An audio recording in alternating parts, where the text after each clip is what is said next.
السلام علیکم ورحمۃ اللہ وبرکاتہ۔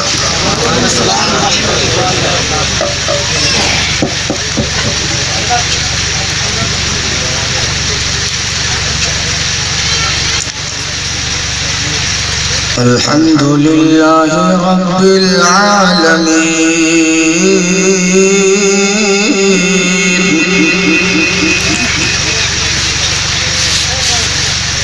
والعاقبۃ للمتقین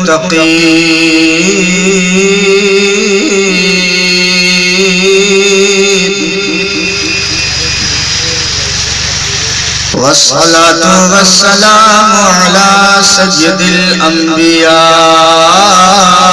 والمرسلین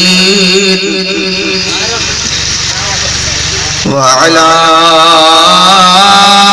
آلہ وأصحابه الطاهرين وأزواجه المطهرين وأهل بيته أجمعين،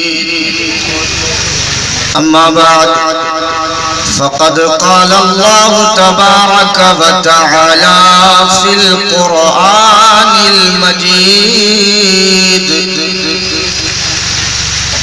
فأعوذ بالله السميع العليم من الشيطان الرجيم، بسم الله الرحمن الرحيم. قل لا أسألكم عليه أجرا إلا المودة في القربى. آمنت بالله صدق الله العظيم وصدق رسوله النبي الأمين المتين المبين المعين الكريم، ونحن على ذلك لمن الشاهدين والشاكرين، والحمد لله رب العالمين.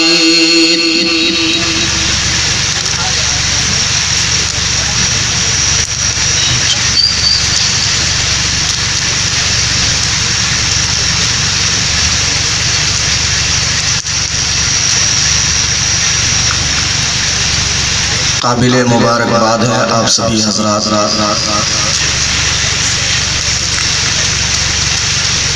کہ آپ نے اس دور پرفتن میں سرکار سیدنا امام حسین رضی اللہ تعالی عنہ کے نام پاک کی مجلس قائم کیے ہوئے ہیں.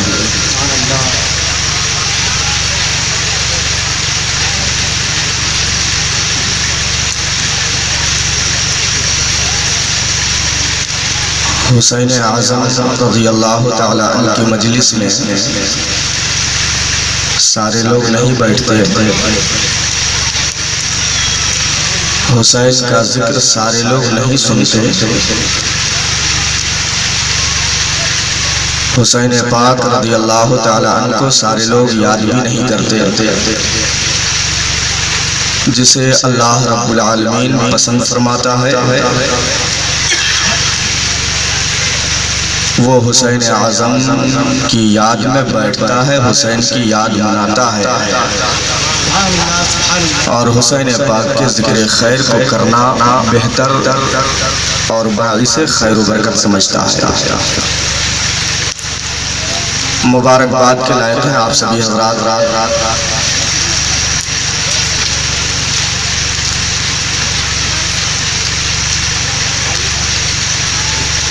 اپنی کسی دوسری باتوں میں وقت کو ضائع کیے بغیر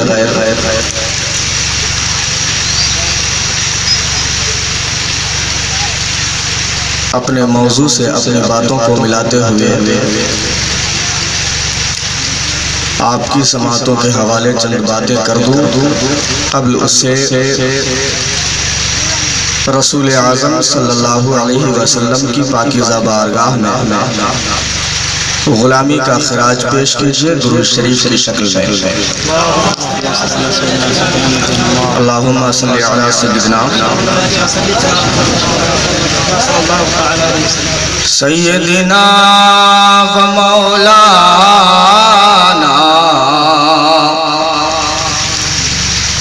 محمد معدن الجود والکرم وآلہ وبارک وسلم تسلیما کثیرا کثیرا۔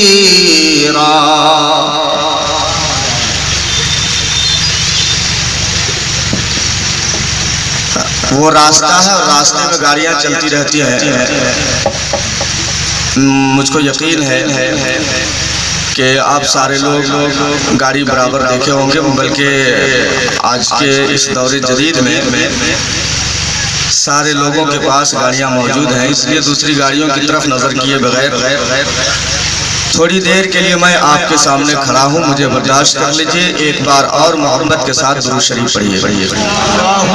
اللہم صلی علی سیدنا شفیعنا کریمنا نبینا مولانا محمد بارک وسلم صلی علیہ صلاۃ و سلام علیک یا رسول اللہ صلی اللہ علیہ وسلم۔ امام عالی مقام رضی اللہ تعالی عنہ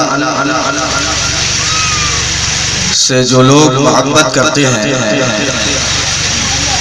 وہ دنیا میں بھی آباد ہیں اور ان کی آخرت بھی الحمدللہ آباد رہے گی۔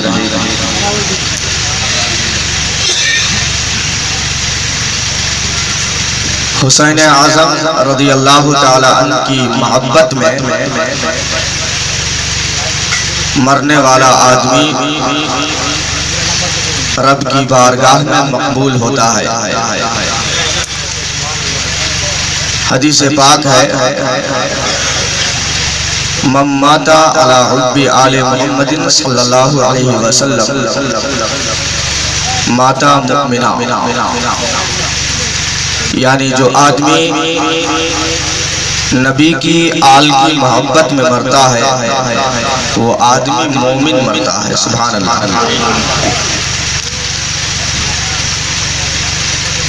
وَمَن مَاتَ عَلَى حُبِّ آلِ محمد صلی اللہ علیہ وسلم مَاتَ شہیدا، جو آدمی نبی کی آل کی محبت میں مرتا ہے وہ آدمی شہیدوں کی موت مرتا ہے۔ سبحان اللہ۔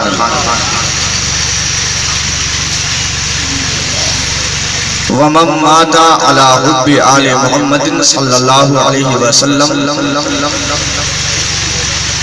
ملک الموت بالجنہ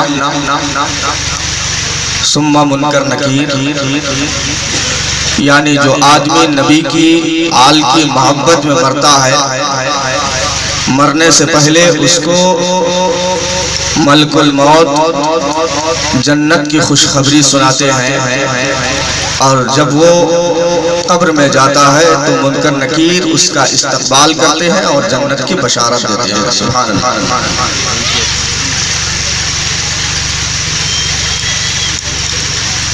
آگے حدیث پاک کا ٹکڑا سماعت کر لیں۔ وَمَن مَاتَ عَلَى حُبِّ آلِ محمد صلی اللہ علیہ وسلم مَاتَ عَلَى اہل السنت والجماعہ، یعنی جو نبی کی اہل بیت کی محبت میں مرتا ہے اس کی موت اہل سنت والجماعت پر ہوتی ہے۔ سبحان اللہ۔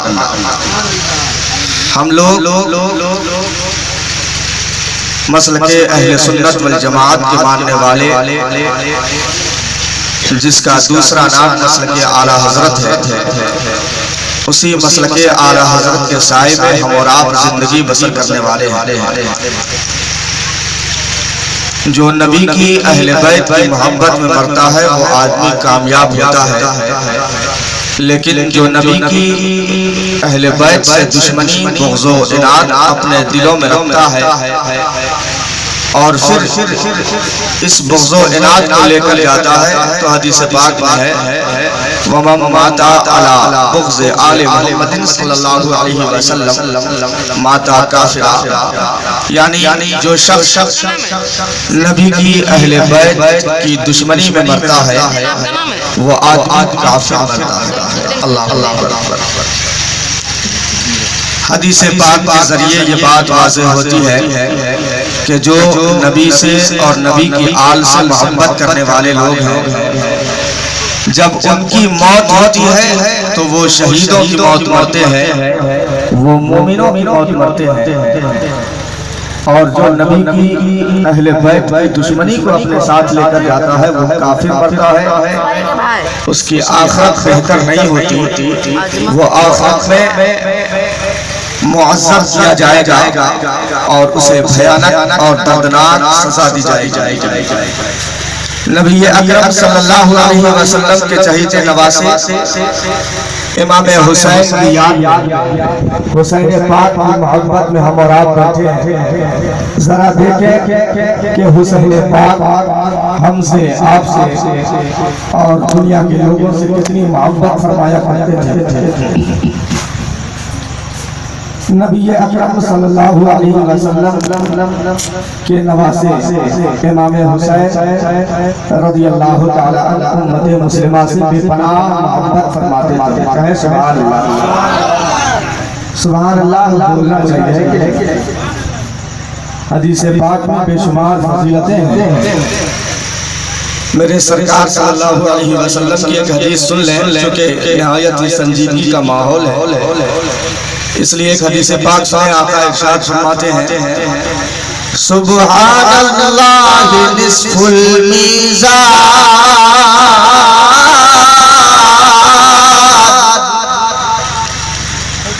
والحمد للہ تمنع المیزان واللہ اکبر تمنع ما بین السماء والارض۔ میرے سرکار مدینے کے تاجدار رب کے محبوب ارشاد فرماتے ہیں اے میرے صحابیوں، اگر کوئی اللہ کا بندہ ایک بار اللہ کی پاکی بولتا ہے، یعنی اپنی زبان سے سبحان اللہ بولتا ہے، ہمارے آقا ارشاد فرماتے ہیں کہ جو شخص اللہ کی رضا کے لیے ایک بار سبحان اللہ کہتا ہے تو اللہ تعالیٰ اسے اپنی جناب سے اتنا ثواب عطا فرماتا ہے کہ میزان کا آدھا پلہ نیکیوں سے بھر جاتا ہے۔ میزان کا آدھا پلہ نیکیوں سے بھر جاتا ہے۔ میزان سمجھتے ہیں کسے کہتے ہیں؟ کس کو کہتے ہیں؟ ترازو، قیامت کا ترازو۔ آپ دنیا میں کتنا بڑا ترازو دیکھیں، سب سے بڑا ترازو کانٹا جس کو دھرم کانٹا کہتے ہیں، اس سے بڑا ترازو شاید آپ نہیں دیکھے ہوں گے، لیکن قیامت کا ترازو۔ صحابہ کرام نے آقا کی بارگاہ میں پوچھ لیا یا رسول اللہ، وہ قیامت کا ترازو، وہ میزان عمل جس پر ہماری اچھائی اور برائی کو تولی جائے گی، کتنا بڑا ہوگا، کتنا بڑا ہوگا؟ آپ کبھی اس بات کو جاننے کی کوشش کی ہے؟ سنیں، آقا کائنات کی بارگاہ میں صحابہ نے سوال کیا، میرے آقا ارشاد فرماتے ہیں اے صحابیوں، زمین کے ساتوں طبقات کو اور آسمان کے ساتوں طبقات کو سمیٹو اور اس کے بعد میزان کے ایک پلے پر رکھو تو ایسا محسوس ہوگا جیسے کسی بہت بڑے میدان میں چھوٹی سی انگوٹھی پڑی ہو۔ اتنا بڑا میزان۔ سرکار فرماتے ہیں کہ اگر ساتوں زمینوں کو اور ساتوں آسمانوں کو سمیٹ کر میزان کے ایک پلے پر رکھو تو ایسا محسوس ہوگا جیسے کسی بہت بڑے میدان میں چھوٹی سی انگوٹھی پڑی ہو۔ اللہ اکبر، اتنا بڑا میزان، اور اس میزان سے تعلق سے میرے آقا ارشاد فرماتے ہیں اے میرے غلاموں، اگر کوئی ایک بار سبحان اللہ کہتا ہے اللہ اسے اتنا ثواب عطا فرماتا ہے کہ میزان کا آدھا پلہ نیکیوں سے بھر جاتا ہے. میزان کا آدھا پلہ نیکیوں سے بھر جاتا ہے. یہ اس نبی کا فرمان ہے جس نبی کی زبان نبوت کے تعلق سے اعلیٰ حضرت فرماتے ہیں کہ وہ زبان جس کو سب کل کی کل جیتا ہے، وہ زبان جس کو سب کل کی کل جیتا ہے، اس کی نافذ حکومت پہ لاکھوں سلام، اس کی نافذ حکومت پہ لاکھوں سلام. وہ آقا ارشاد فرماتے ہیں کسی نے ایک بار سبحان اللہ کہا تو میزان کا آدھا پلہ بھرا. والحمدللہ تملأ المیزان.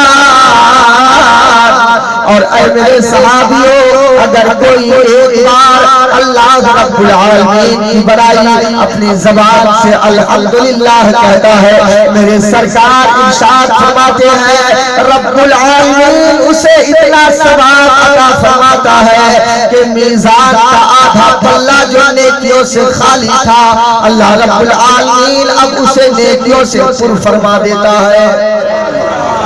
اتنا ثواب. آگے آقا ارشاد فرماتے ہیں واللہ اکبر تمنع ما بین السماء والارض. آقا ارشاد فرماتے ہیں اگر کوئی بندہ اللہ رب العالمین کی بڑائی بولتا ہے، اللہ کی کبریائی بولتا ہے، یعنی اپنی زبان سے ایک بار اللہ اکبر کہتا ہے، میرے آقا ارشاد فرماتے ہیں رب العالمین اس بندے کو اتنا ثواب عطا فرماتا ہے، اتنی نیکیاں عطا فرماتا ہے کہ زمین اور آسمان کے بیچ جتنی خالی جگہ ہے ان تمام جگہوں کو نیکیوں سے پر فرما دیتا ہے. سبحان اللہ. ان تمام جگہوں کو نیکیوں سے پر فرما دیتا ہے.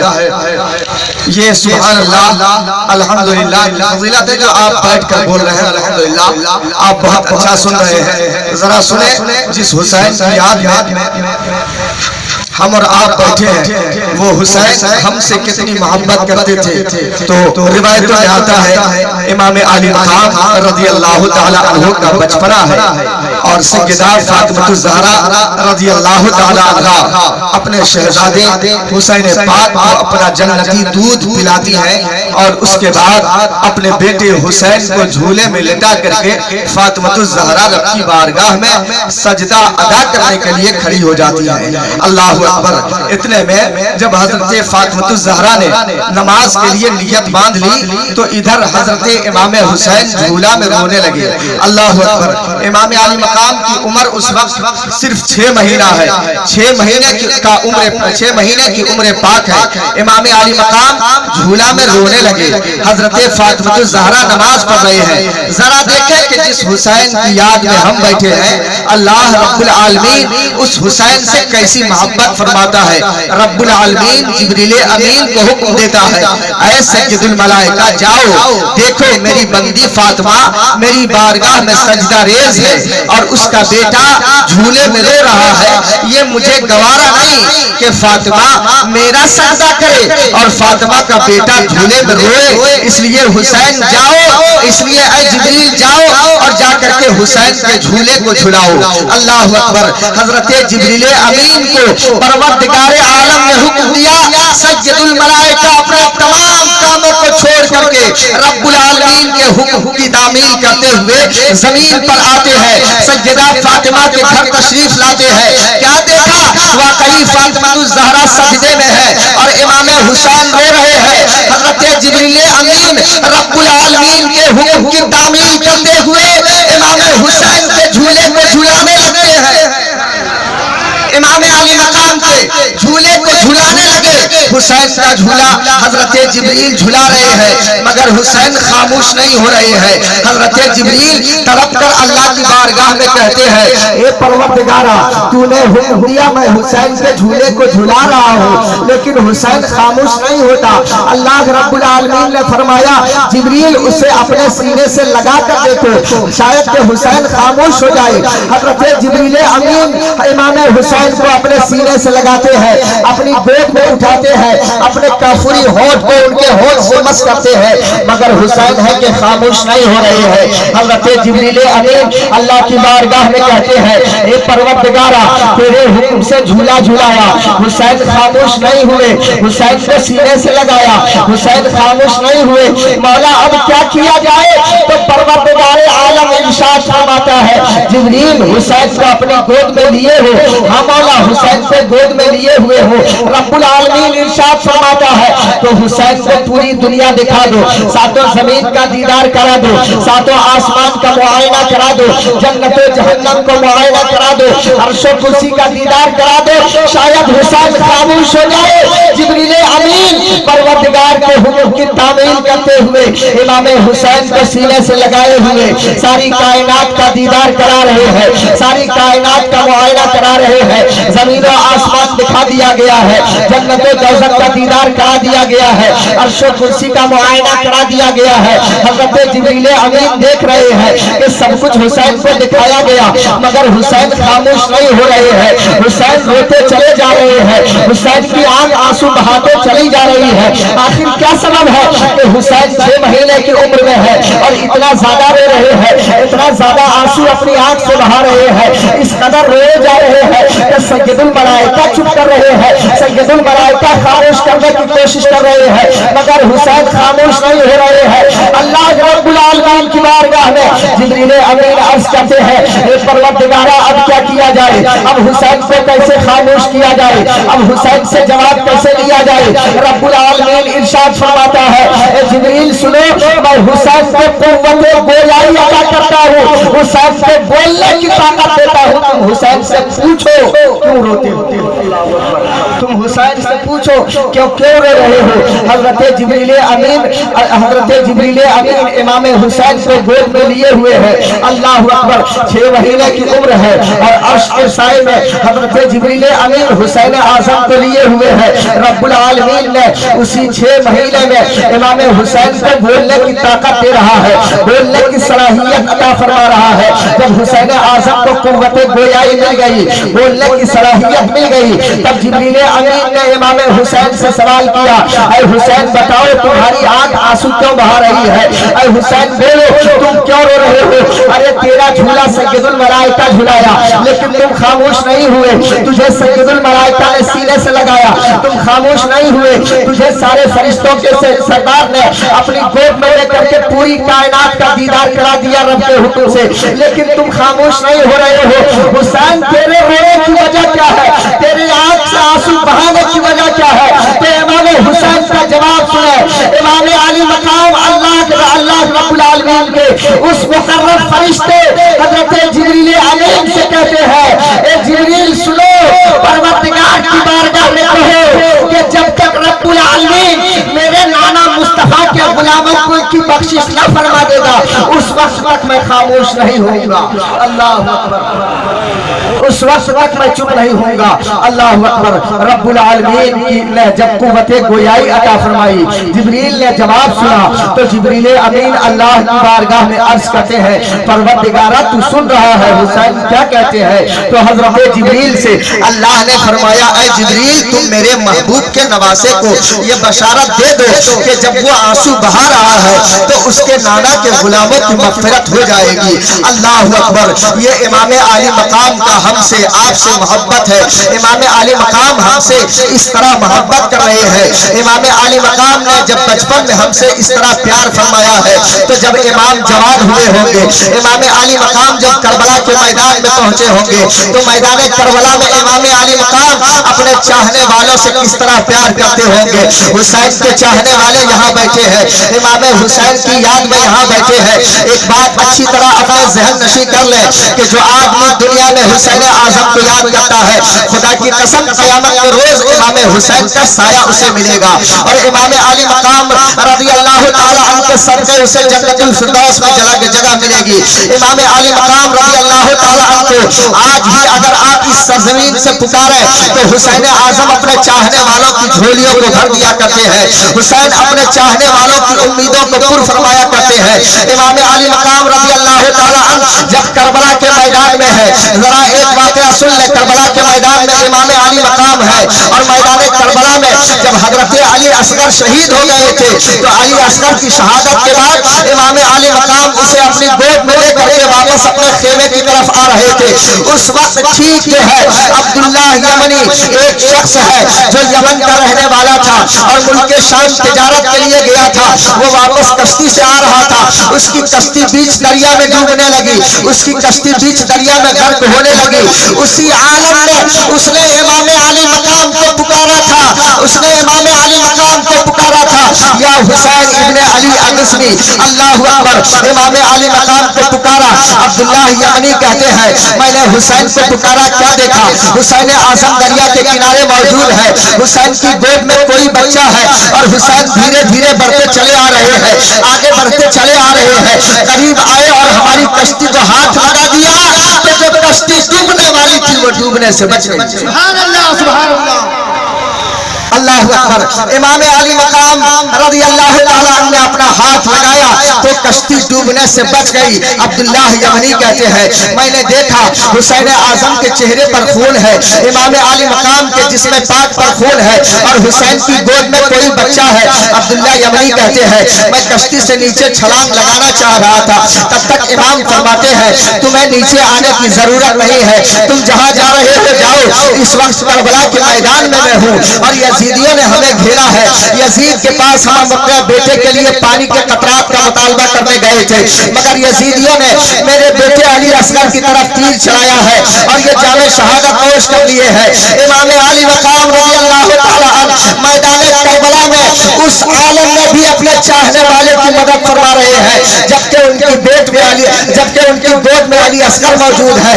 اللہ اکبر۔ جب امام علی مقام اس حال میں اپنے چاہنے والے کی مدد فرماتے ہیں تو اگر آج کے دنیا کی سرزمین سے امام حسین کو پکارا جائے اور حسین مدد نہ کرے، ایسا نہیں ہو سکتا ہے۔ تاجدار کربلا آج بھی اپنے چاہنے والوں کی مدد فرماتے ہیں۔ اللہ اکبر۔ کربلا کے میدان میں امام علی مقام رضی اللہ تعالی عنہ کی جنگ یزیدیوں سے ہوئی ہے، یزیدیوں سے امام علی مقام کا مقابلہ ہوا ہے۔ ذرا دیکھیں ہم اپنی سوچ و فکر کے لحاظ سے، ہم اپنی عقل و خرد کے لحاظ سے یہ سمجھتے ہیں کہ اگر دو آدمیوں کے مابین لڑائی ہوئی اور جس نے کسی کو زمین پر پٹک دیا تو پٹکنے والا آدمی جیت جاتا ہے اور زمین پر پڑنے والا آدمی ہار جاتا ہے، زمین پر گرنے والے آدمی کی شکست ہو جاتی ہے اور اس کے اوپر سوار ہونے والے آدمی کو فتح یاب قرار دیا جاتا ہے۔ لیکن کربلا کے میدان میں بالکل اس کا معاملہ برعکس ہے۔ میدان کربلا میں امام علی مقام کا بیٹا کٹا ہے، امام علی مقام کے چاہنے والے کٹے ہیں، حتیٰ کہ امام علی مقام کو شہید کیا گیا ہے، لیکن امام علی مقام کی جیت ہوئی ہے اور یزید کی ہار ہوئی ہے۔ آخر یزید ہارا کیسے اور حسین جیتے کیسے؟ اسے مختصر جملوں میں سماعت فرما لیں۔ امام علی مقام رضی اللہ تعالی عنہ کی جیت، جب امام حسین رضی اللہ تعالی عنہ کربلا کے میدان میں شہید کیے گئے ہیں، شہادت حسین کے بعد حسین اعظم کے سر مقدس کو نیزے کے اوپر بلند کیا گیا اور اٹھا کر کے سب کو دکھایا گیا، اے لوگوں دیکھو، اے یزیدیوں دیکھو، یہ حسین کا سر ہے جو ہمارے سامنے جھک نہیں رہا تھا، جو ہماری طرف آنے کو آمادہ نہیں تھا، لیکن آج ان کی گردن مبارک پر ہم نے اپنی تلوار چلا دی ہے اور حسین کے سر مبارک کو اس کے تن سے جدا کر دیا ہے۔ امام علی مقام رضی اللہ تعالیٰ عنہ کے سر مبارک کو نیزے کے اوپر بلند کیا گیا تھا اور اسی نیزے کی بلندی سے میرا آقا تاجدار کربلا پوری دنیا کو پیغام دیتے ہیں، اے دنیا والے دیکھو، جب ہم زندہ تھے، جب ہم دنیا میں لوگوں کے مابین زندہ تھے، تب بھی تمہارے آقا کا سر اونچا تھا، اور جب تمہارا تاجدار، تمہارا آقا شہید ہو گیا ہے، تب بھی اس اس کا سر بلند و بالا ہے۔ اللہ اکبر، یہ امام عالی مقام کی جیت ہے اور یہ یزید کی ہار ہے۔ اللہ اکبر، اور آگے بڑھیں۔ امام عالی مقام رضی اللہ تعالی عنہ کے سر مبارک کو جب یزیدی لے کر کے چل رہے تھے اور ایک جگہ پڑاؤ انہوں نے ڈالا تھا، ایک جگہ وہ سارے لوگ ٹھہرے تھے، رات کا وقت تھا، ایک پادری گرجا گھر سے باہر آیا اور باہر آنے کے بعد کہا، اے لوگوں یہ کس کا سر ہے تم اپنے ساتھ لے کر کے جا رہے ہو؟ لوگوں نے کہا یہ حسین ابن علی کا سر ہے، یہ اس کا سر ہے جس نبی کا ہم کلمہ پڑھتے ہیں، اس کے نواسے کا سر ہے۔ اس پادری نے کہا کہ لعنت ہو تمہارے اوپر، تم جس نبی کا کلمہ پڑھتے ہو اسی نبی کے نواسے کی گردن کو مارے ہو، اسی نبی کے نواسے کے سر کو قلم کیے ہو، یہ تم نے اچھا کام نہیں کیا ہے، یہ تم نے بہتر کام نہیں کیا ہے۔ اللہ اکبر، پھر پادری کا مزاج پلٹتا ہے اور پادری نے کہا، اے لوگوں اگر تم حسین کے سر مقدس کو ایک رات کے لیے میرے حوالے کر دو، اگر ایک رات کے لیے مجھے دے دو تو اس کے بدلے میں تمہیں 10,000 اشرفیہ دے دوں گا۔ اللہ اکبر، وہ سارے کے سارے لوگ تو لالچی تھے ہی، ان کے اوپر دولت کا نشہ طاری تھا اور یہی وجہ ہے کہ کربلا کے میدان میں انہوں نے امام حسین سے جنگ کی ہے، ان کے اوپر دولت کا بھوت سوار تھا۔ اور یہی سے ایک ذہن و فکر لے لو کہ جب آدمی کے ذہن و فکر میں دولت کا بھوت سوار ہوتا ہے تب آدمی حرام و حلال کی تمیز بھلا جاتا ہے، حرام و حلال کی تمیز کو فراموش کر جاتا ہے، حلال اور حرام کی کمائی میں تمیز نہیں کرنے لگتا ہے۔ کربلا کے میدان میں ان ظالموں کے اوپر جو ہے اسی طریقے کی دولت کا نشہ طاری تھا، وہ لوگ جو ہے حکومت چاہ رہے تھے، انہیں دولت چاہیے تھی اور دولت کی خاطر کربلا کے میدان میں امام علی مقام کو انہوں نے امام علی مقام کے اوپر انہوں نے ظلم کیا ہے، امام علی مقام کو انہوں نے ستایا ہے، امام حسین رضی اللہ تعالیٰ عنہ کے گھرانے کو تڑپایا ہے۔ اللہ اکبر، امام علی مقام رضی اللہ تعالیٰ عنہ کے سر مبارک کو پادری مطالبہ کر رہا ہے۔ پادری سے لوگوں نے کہا اگر تم امام کے سر کو لے کر کے 10,000 اشرفیہ دینا چاہتے ہو تو ہماری طرف سے اجازت ہے، حسین کے سر کو لے جاؤ۔ اب وہ پادری کیا کیا، حسین کے سر مبارک کو اٹھایا، اپنے اندر لے گیا، اپنے گھر کے اندر لے گیا ہے، گرجا گھر کے اندر لے گیا اور لے جانے کے بعد حسین کے چہرے پر جو خون لگا ہوا تھا اسے صاف کرتا ہے۔ امام علی مقام کے سر مقدس میں جو بال ہے اور ان بالوں میں جو خون لگے ہوئے تھے ان تمام خون کو صاف کرتا ہے اور حسین کے سر مبارک پر حسین کے بال مبارک میں کنگھی کرتا ہے اور حسین کے سر مبارک کو ایک تخت کے اوپر سجا کر کے رکھتا ہے اور پھر حسین کے چہرے کی زیارت کرنے لگتا ہے، حسین کے سر مبارک کا دیدار کرنے لگتا ہے۔ اللہ اکبر، رات کا وقت جب شروع ہوا تھا اس وقت سے حسین کے چہرے کی دیدار کر رہا ہے، حسین کے چہرے کی زیارت کر رہا ہے۔ جب رات کا آخری پہر آیا تو اس کی نظر سے حجاب اٹھ گیا، اس کی نظر سے پردہ اٹھ گیا اور اس نے کیا دیکھا کہ آسمان سے لے کر کے حسین کے سر تک نور ہی نور نظر آ رہا ہے اور اس نور میں اس نے ڈھیر ساری چیزوں کو دیکھا۔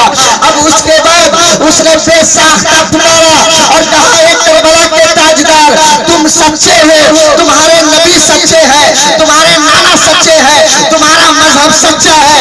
اے حسین، جب آج ہم نے تمہارے سر مبارک کی کرامت کو دیکھا تو آج تیرے نبی کا کلمہ پڑھ کر کے تیرے اسلام میں داخل ہوتے ہیں۔ نعرہ تکبیر، نعرہ تکبیر، نعرہ رسالت، نعرہ رسالت، مشرق اعلیٰ حضرت حسین کا دامن، حسین کا دامن، نعرہ تکبیر، نعرہ رسالت۔ یہی تو یزید کی ہار ہے اور یہی حسین کی جیت ہے۔ یزیدی زندہ ہے، اس کے بعد بھی کچھ کر نہیں پا رہے ہیں، لیکن تاجدار کربلا جام شہادت نوش کرنے کے بعد بھی دوسروں کو کلمہ پڑھا کر کے دامن اسلام میں لے رہے ہیں۔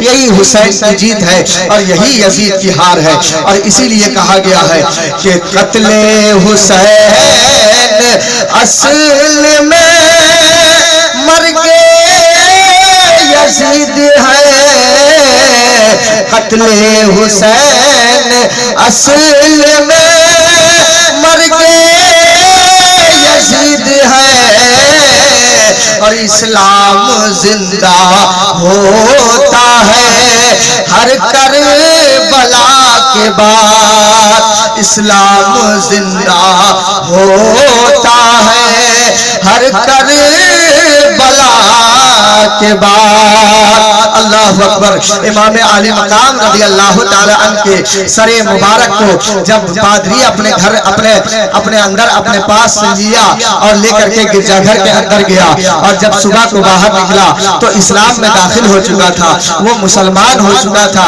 روایتوں میں آتا ہے پوری زندگی اس نے اہل بیت کی خدمت کرتے کرتے گزار دی. اللہ اکبر. وہی حسین اعظم کا سر مقدس ہے. سرکار امام علی مقام کے سر پاک کو لے کر کے وہ ظالم اور آگے چلے. ایک جگہ آتی ہے جس کا نام بحران ہے، اور اس سرزمین پر ایک یہودی سے ملاقات ہوتی ہے. اس یہودی نے یزیدیوں سے کہا کہ یہ تمہارے ساتھ کس کا سر ہے، تم کہاں لے کر کے جا رہے ہو؟ لوگوں نے کہا ابن زیاد کے دربار میں. لوگوں نے کہا ابن زیاد کے دربار سے یزید کے دربار تک جا رہے ہیں. کہا یزید کون ہے؟ کہا یزید امیر المومنین ہے، یزید اس وقت بادشاہ اسلام ہے، یزید اس وقت حاکم وقت ہے، اور یزید کے دربار میں اس سر کو لے کر کے جا رہے ہیں. کہا یہ سر کس کا ہے؟ کہا حسین ابن علی کا سر ہے، یہ اس نبی کا سر ہے جس نبی کا ہم کلمہ پڑھتے ہیں. اللہ اکبر. اتنا سننا تھا کہ یہودی نے کہا کہ لعنت ہے تیرے اوپر، تم جس نبی کا کلمہ پڑھ رہے ہو اسی نبی کے نواسے کی گردن پر تلوار چلائے ہو، یہ تم نے بہتر نہیں کیا ہے. پھر اس کے اندر جو ہے امام علی مقام رضی اللہ تعالی عنہ کی محبت انگڑائی لیتی ہے اور وہ آگے بڑھتا ہے اور یزیدیوں سے مقابلہ کرنے لگتا ہے. 5 یزیدیوں کو مارتا ہے اور آخر میں خود بھی مرتا ہے. اللہ اکبر. اسی کو تو حسین کی جیت کہتے ہیں اور اسی کو یزید کی ہار کہہ رہے ہیں. امام علی مقام جام شہادت نوش کر لیے ہیں، اس کے بعد بھی زمانہ حسین کو یاد کر رہا ہے. اللہ اکبر. کربلا کے میدان میں 22,000 لشکر جرار حسین اعظم کے مقابلے میں پہنچے تھے، لیکن اس 22,000 لشکر کی تاریخ کا مطالعہ کر لیجئے تو ان کی تاریخ میں جو ہے ان کی کسی نسل کا پتہ نہیں چلتا ہے. ان کی کوئی نسل دنیا میں نہیں چلی ہے، نہ اس کی نسل بیٹے کی صورت میں چلی ہے نہ بیٹی کی صورت میں چلی ہے. یعنی اللہ رب العالمین کو یہ منظور نہ ہوا کہ جس نے کربلا کے میدان میں حسین کی گردن مبارک پر تلوار چلایا ہے یا جس نے حسین کے قاتلوں کا ساتھ دیا ہے اس کی نسل دنیا میں چلے، یہ رب کو منظور نہیں ہوا، اس لیے ان کی نسلوں کو منقطع کر دیا گیا. لیکن تاجدار کربلا کی نسل پاک میں اللہ رب العالمین نے وہ برکت عطا فرمائی ہے. کربلا کے میدان سے امام علی مقام کا ایک بیٹا حضرت امام زین العابدین واپس آ رہے ہیں. میدان کربلا سے مرد کی صورت میں صرف امام زین العابدین واپس آ رہے ہیں اور اسی امام زین العابدین کی نسل پاک میں رب العالمین نے اتنی برکتیں رکھا ہے کہ آج بھی امام حسین کی نسل پاک نظر آتی ہے. اگر آپ نظر اٹھا کر کے دیکھو تو بغداد میں محی الدین نظر آتے ہیں، ہندوستان میں معین الدین نظر آتے ہیں، اور بہار میں جو ہے حضرت شرف الدین نظر آتے ہیں، اور بنگال میں حضرت شمس الدین نظر آتے ہیں. اللہ اکبر. یہ امام علی مقام کی نسل پاک میں رب العالمین نے جو برکت رکھا ہے اس کا مظاہرہ اور اس کا معائنہ کائنات کرتی ہے. امام علی مقام کا صرف ایک شہزادہ میدان کربلا سے آیا ہے، لیکن امام حسین رضی اللہ تعالی عنہ کے اسی بیٹے کی نسل میں رب العالمین نے اتنی برکتیں رکھ دیا ہے کہ پوری کائنات میں آج نظر اٹھا کر کے دیکھیں تو جگہ جگہ آل رسول پائے جاتے ہیں. یہ تو حسین کی جیت ہے اور یہی یزید کی ہار ہے. یزید زندہ رہ کر بھی، یزید حسین کی گردن پر تلوار چلا کر بھی کامیاب نہ ہو سکا، لیکن امام علی مقام جام شہادت نوش کر کے بھی کامیاب ہے. امام علی مقام رضی اللہ تعالی عنہ کے چاہنے والے آج بھی موجود ہیں، لیکن یزید کا نام لینے والا آج زمانے میں کوئی نہیں ہے. اپنے بیٹے کا نام یزید کوئی نہیں رکھتا ہے. اپنے گھر میں یا اپنے رشتہ دار کو کوئی مشورہ نہیں دیتا کہ تم اپنے بیٹے کا نام یزید رکھو. یہاں تک کہ کوئی غیر مسلم بھی اپنے بیٹے کا نام یزید نہیں رکھتا، لیکن امام علی مقام رضی اللہ تعالی عنہ کی ایک کھلی کرامت ہے. تاجدار کربلا رضی اللہ تعالی عنہ نے لوگوں کے دلوں پر ایسا قبضہ کر لیا ہے کہ آج بھی لوگ جب اپنے بیٹے کا نام رکھتے ہیں تو اگر نام صدام رکھتے ہیں تو اس کے ساتھ حسین ضرور ملاتے ہیں. نام کچھ اور رکھتے ہیں